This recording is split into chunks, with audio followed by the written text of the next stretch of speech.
Friends, family, what's up, everybody? Cliff Jones, welcoming you back to another episode of Cliff's Corner. Today's episode is talking about stop doing this if you want to actually sound like a pianist and not a piano player.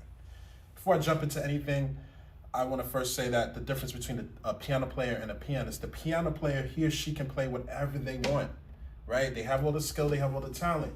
But when you listen to them, it's empty, it's hollow, there's no storytelling. You, me, the audience can't really connect to them. But then you have the pianist, he or she have all the brilliant technique. But then when you really listen to them, they're telling a story through their touch on the piano, through their emotions, through their body language, right? So you want to always be the pianist versus the piano player. So if you're a beginner student, especially, beginner, early beginner, late beginner, maybe intermediate, I want you to really focus on what I'm saying in this video. So many beginner pianists, myself included, when I started playing piano over 25 years ago, we focus so much on drilling scales, drilling our technique, so that we can be the best best classical pianist that we can be, right? We work on the scales, work on the arpeggios and all those great things. And then we hit a point where we get frustrated because it seems like we're not getting things fast enough, or we're comparing ourselves to all of these greats, right? But if you do want to reach that pinnacle of success as a classical pianist, this is something that you have to focus on. It's not about your scales. It's not about all of these wonderful things, right? It's about your storytelling, your artistry through these different type of techniques, through the music, right? Too many times we focus on, okay, we have to develop, whatever piece we're working on, all of the technical aspect. Once we have the technical aspect, then we're putting the artistry behind it. No. Instead, put the artistry with the whole entire techniques that you're working on. Don't just drill scales like this.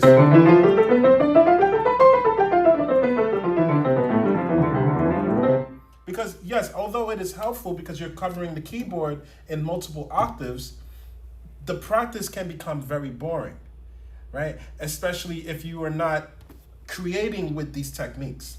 Let me give you a quick example. Let's say you're studying with me and we're working on the C major scale, going up 2 octaves and then coming down another 2 octaves, right?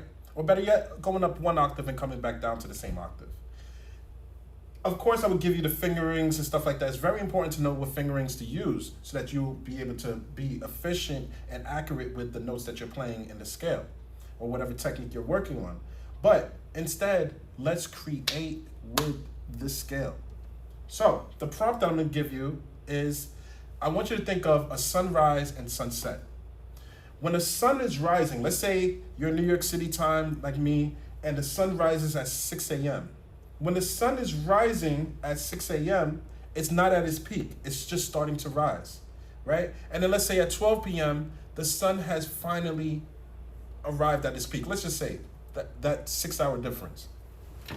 So if you're working on the C major scale, using storytelling to depict how to mimic a sunrise, you're not going to start off like this. You're not going to come up the scale.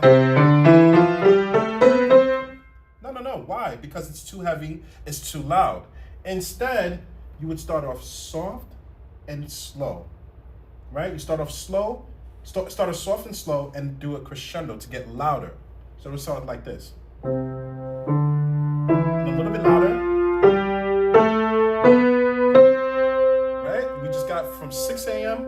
when the sun started rising to 12 p.m. The sun is at its highest. And then now, sunset. Would I do it like this? No.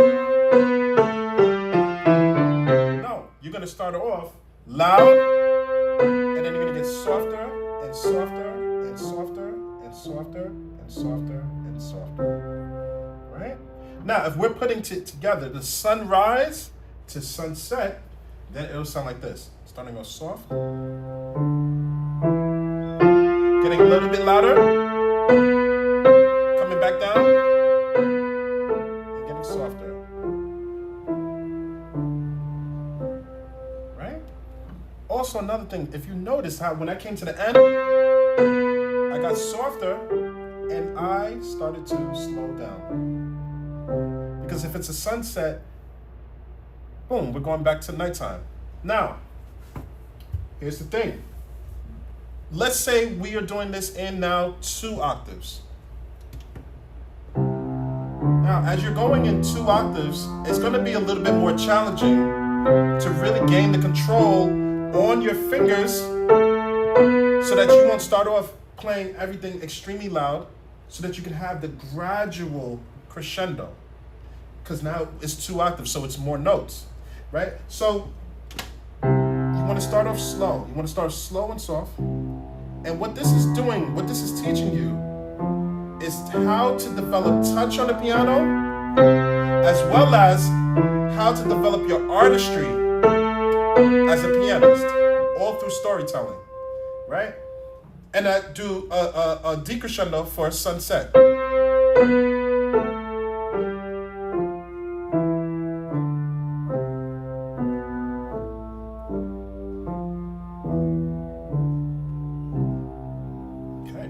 So when you work on these different type of exercises, these different type of like prompts, and you put storytelling with your scales, whether it's C, G, D, B flat major, F sharp minor, F sharp, whatever scale you're working on, when you put storytelling behind it, it makes your practice much more fun. And the same concepts that you're using as a beginner student with your scales or your octaves or whatever technique you're working on, when it comes to repertoire, when you're learning things slow, you're putting the artistry behind it. So it's making your practice even more fun and entertaining. And also while you're doing this on a lower scale as a beginner with your scales and things like that, you're developing your touch and more importantly, your artistry. Your artistry, everything that lives in here and here, right? Artistry or your musicianship is anything that lives in here and here that you're bringing out onto the instrument, right? Your touch is the thing, is your placement on the piano, how you're playing the key. There's all types of ways to play soft, all types of ways to play loud, but that's for like, you know, more advanced, different type of techniques. But when you are starting out, when you work on your artistry and your touch, you are going to be 30,000 steps ahead of the game. Because it's all about, playing piano is all about developing the artistry that lives in your head, live in your mind, and live in your heart.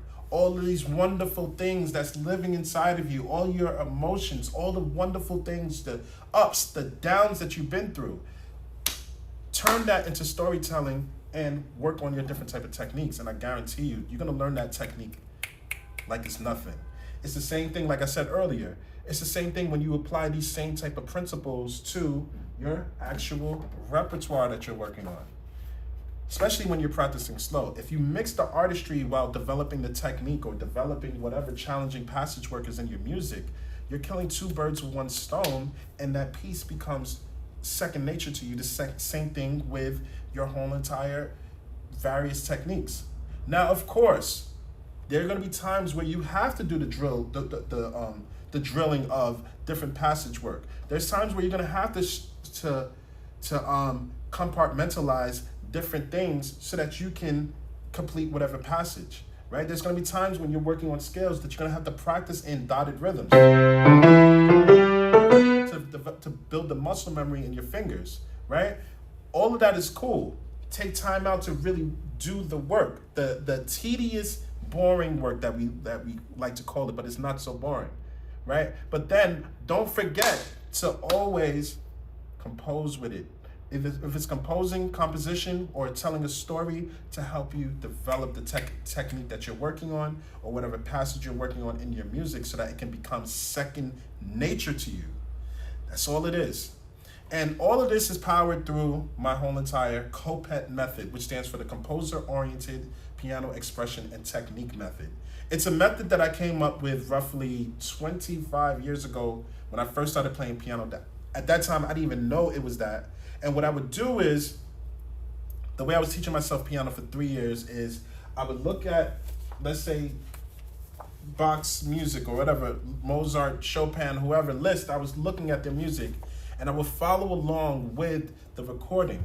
and I would pick out certain techniques, or I would look at how they structured their music when it came to certain melodies, and I would compose my own melodies based off of my own storytelling. So let's say, for example, I saw in Liszt Transcendental Etudes, he has a run that's like this, right?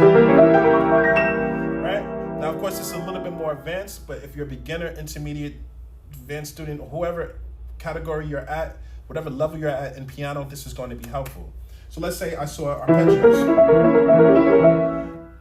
I would tell my story where, okay, I remember when I was a kid, and one of the things that I used to always love to do was skip and jump up and down the playground. I used to want to like jump and climb the monkey bars and swing from here, jump from here to here. I remember how that made me feel. It made me feel happy, right? So because I'm telling this story, now it's time to put it to the piano. The key word that I just said was how it made me feel, the emotional side of that story, which is it made me feel happy. So I would choose whatever arpeggio, let's say C major arpeggio, and I would compose a simple melody. Let's say the arpeggio is just 2 octaves in the left hand that I saw in Liszt Transcendental Etudes. So I would go like this. And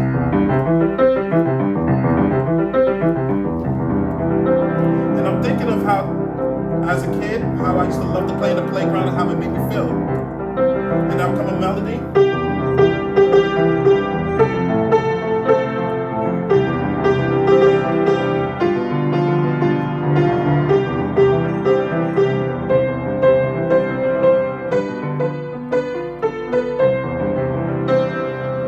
Simple melody, right? I just worked on the left hand arpeggios, right? And if I wanted to expand upon it, I could switch it to the right hand and come up with a melody in the left hand. I could do so many endless possibilities based off of the music that I saw, right?